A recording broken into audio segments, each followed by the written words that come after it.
검찰이 부당합병, 회계 부정 혐의로 기소된 이재용 회장에게 징역 5년에 벌금 5억 원을 구형했습니다.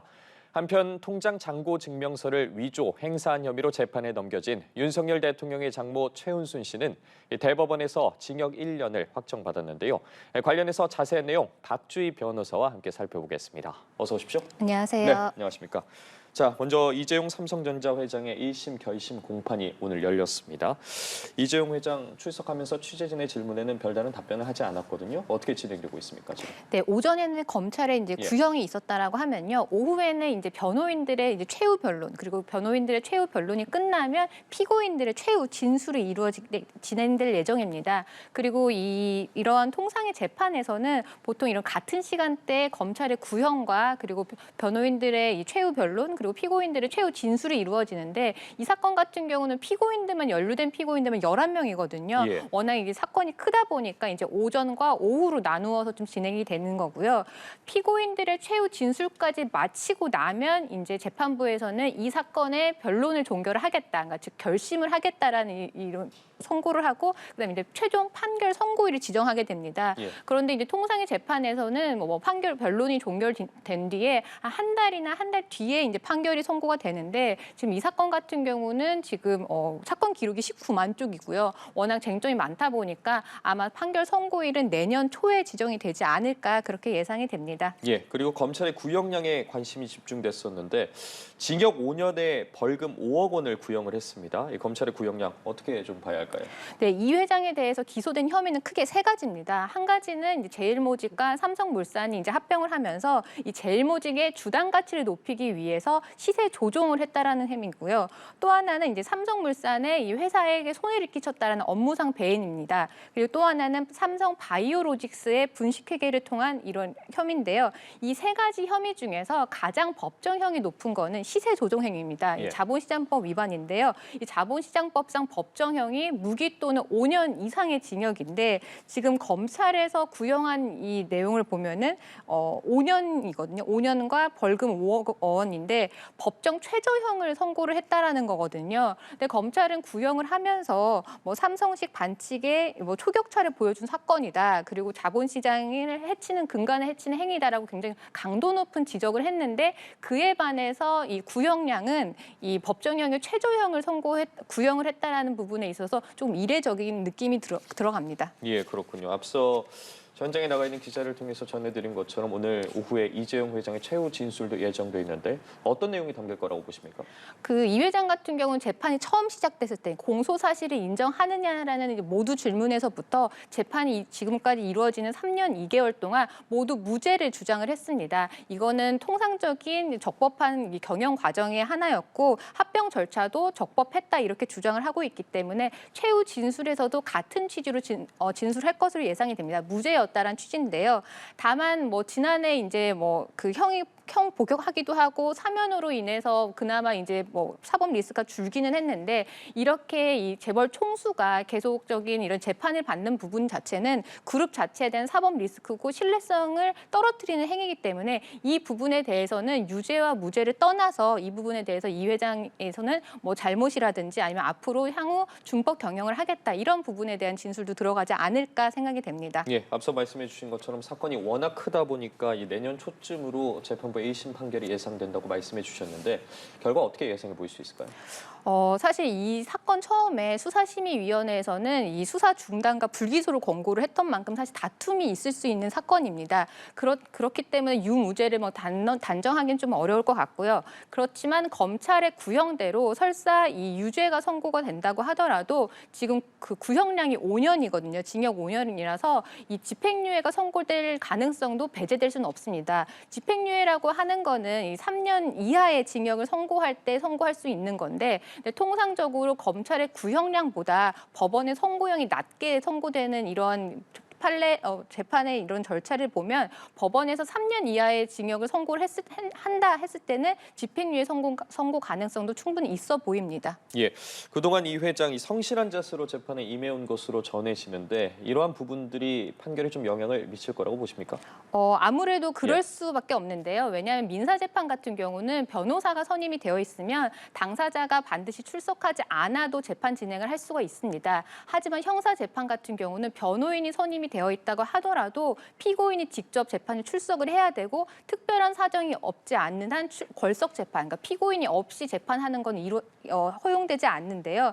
그런데 지금 이 사건 같은 경우는 재판이 처음 진행되고 지금까지 총 106회의 재판이 이루어졌는데 이 민사재판 같은 경우는 보통 기일이 한 달 아니면 한 달 반에 한 번 열린다라고 하면 형사재판 같은 경우 매주 열립니다. 예. 그래서 기업 총수가 매주 열리는 재판에 출석하는 거는 쉬운 일이 아닌데 그럼에도 90% 이상의 출석을 했다라고 하거든요. 이러한 자세는 재판부한테 봤을 때는 성실하게 재판에 임한다 이런 좋은 인상을 줄 수 있기 때문에 유죄가 선고가 된다고 하더라도 양형 부분에 있어서 충분히 감안이 될 수 있는 이 요소입니다. 예, 알겠습니다. 이 내용도 좀 살펴보죠. 윤석열 대통령의 장모 최은순 씨의 장고 증명서 위조 행사 혐의에 대한 법원의 최종 판단이 어제 나왔습니다. 대법원 2심 판결 그대로 받아들였어요. 네, 이 최 씨 같은 경우는 2013년에 그 경기 성남시 도촌동의 땅을 구매를 하면서 잔고 증명서를 4차례 위조한 혐의가 받습니다. 그리고 그중 4차례 위조한 잔고 증명서 중 하나는 실제 법원에 제출을 해서 행사한 혐의도 받고 있는데요. 그래서 1심과 2심에서는 모두 징역 1년형을 선고를 했습니다. 그리고 지난 올 7월 21일에 법정 구속되기도 했는데요. 그런데 이 상고를 했는데 어제 대법원에서 최종 판결을 했는데 결국에는 2심의 형을 확정을 했습니다. 예. 대법은 공소 사실을 유죄로 판단한 원심 판결, 이 필요한 심리를 다하지 않았거나 이 법리를 오해한 잘못이 없다고 설명을 했거든요. 이 부분은 어떻게 해석할 수 있을까요?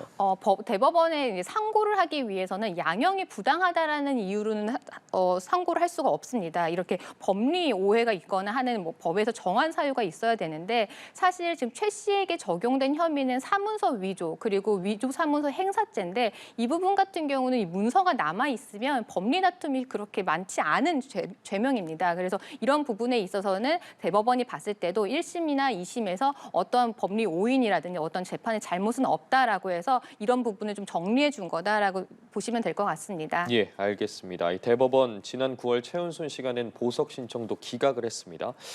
이로 인해서 내년 7월까지 이제 수감 생활을 이어가야 하는데 가석방이나 사면 여부 가능성 어떻게 보고 계십니까? 가석방이라고 하는 것은 형기의 3분의 1이 지났을 때 이제 가석방 대상자가 될 수가 있는데요. 아까 말씀드렸던 것처럼 최 씨 같은 경우는 7월 21일에 법정 구속이 되어서 곧 있으면 이제 형기의 3분의 1이 지나는 4개월 동안 이제 복역을 하게 된 거라서 예. 그 형식적으로는 가석방 대상자가 될 수 있는 요건은 이제 갖추게 됩니다. 하지만 가석방이라고 하는 거는 이 요건을 갖추었다고 해서 언제나 가석방이 되는 건 아니고 형을 집행받는 태도라든지 개전의 정의라든지 이런 부분을 통해서 심사를 통해서 선정을 하게 되는데 지금 형을 집행하는 어떠한 태도로 임하고 있는지는 제가 알 수가 없어서 대상자의 심사 대상이 된다 안 된다라고 말씀드리기는 좀 어려울 것 같지만 예. 이런 부분을 감안을 할 때 정치적인 부분이나 아니면 국민들의 보여지는 이미지도 사실은 고려할 수밖에 없는 요소이기 때문에 단언은 할 수는 없을 것 같습니다. 예, 알겠습니다. 마지막으로 이 내용도 좀 살펴보도록 하죠.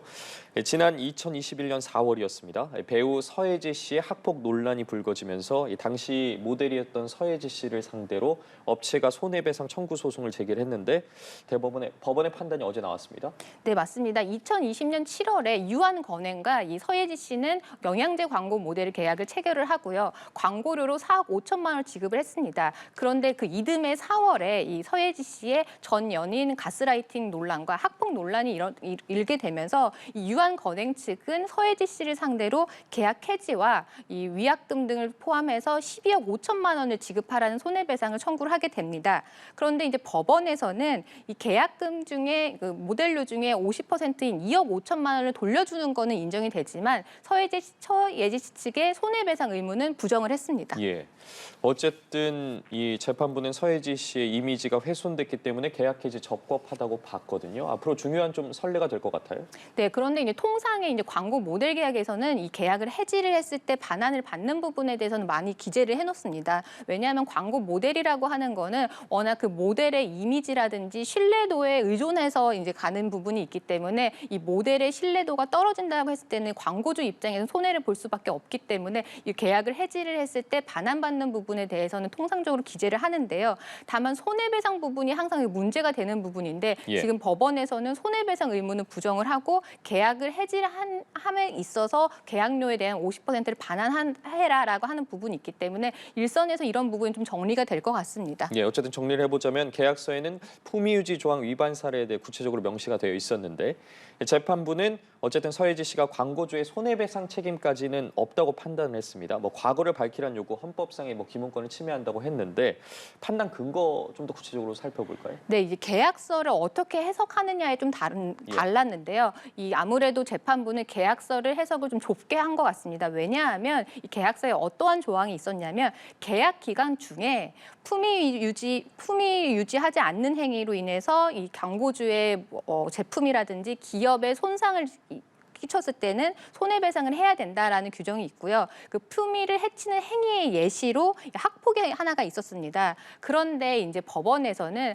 학폭 사건이 설사 인정된다고 하더라도 이거는 계약 기간 중에 발생한 행위는 아니다. 과거에 있었던 일이기 때문에 계약 기간 중에 계약 의무 위반은 아니라고 본 것이고 만약에 계약을 하기 이전의 사유까지도 만약에 포함된다라고 한다고 하면 이 본인이 잘못한 과거에 대해서 진술하도록 하는 거는 이 헌법상 기본권 침해다 이렇게 본 겁니다. 그래서 이 계약 기간 중에 발생한 품위를 해치는 행위를 좁게 볼 것이냐 넓게 볼 것이냐에 대한 다툼에서 법원에서는 좀 좁게 해석해서 그런 행위가 계약 기간 중에 있어야지만 손해배상의 의무에 해당이 된다 이렇게 본 겁니다. 예, 알겠습니다.